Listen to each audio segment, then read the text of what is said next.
Ələt Osmanlı-Astara dəmiryol xəttinin tikintisinə 2024-cü ildə başlanılıb. Uzunluğu 245 kilometrdir, tikintisi 4 mərhələdə planlaşdırılıb. Birinci mərhələ Ələt Osmanlı hissəsidir, uzunluğu 60 kilometrdir. Layihədə 131 müxtəlif mühəndisi qurğunun tikintisi planlaşdırılmışdır. O cümlədən 3 ədəd dəmiryol körpüsünün, 3 ədəd yol ötürücünün və 3 ədəd dəmiryol stansiyasının tikintisi planlaşdırılmışdır.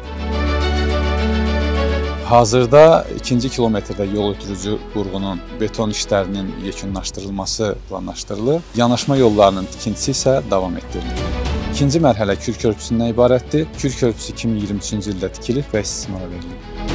Üçüncü və dördüncü mərhələlərin layihələndirilməsi davam etdirilir.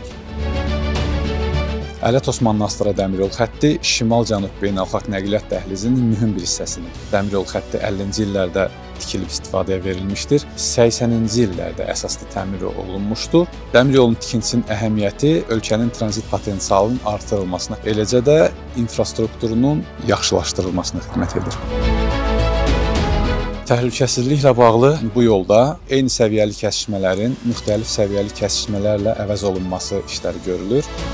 O cümlədən hərəkətin daha təhlükəsiz təşkil olunması üçün layihədə 3 ədəd yol ötürücü qurğunun tikintisi davam etdirilir. Demontaj işlərinə aiddir rels-şişbal şəbəkəsinin götürülməsi, torpaq yatağının bərpası və yeni rels-şişbal şəbəkəsinin sərilməsi.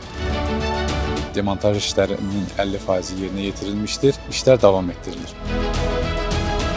Ələt Osmanlı dəmiryol xəttinin birinci mərhələsində yol geyiminin dayanıqlılığının artırılması üçün geoqriddən istifadə olunur. Geoqridin çəkilməsi xərclərin optimallaşdırılmasına müsbət təsir eləyir. Qurun sularının yüksək olması dəmir yol yatağının çökməsinə gətirib çıxara bilər. Bunun qarşısının alınması üçün geoqriddən istifadə tövsiyə olunur.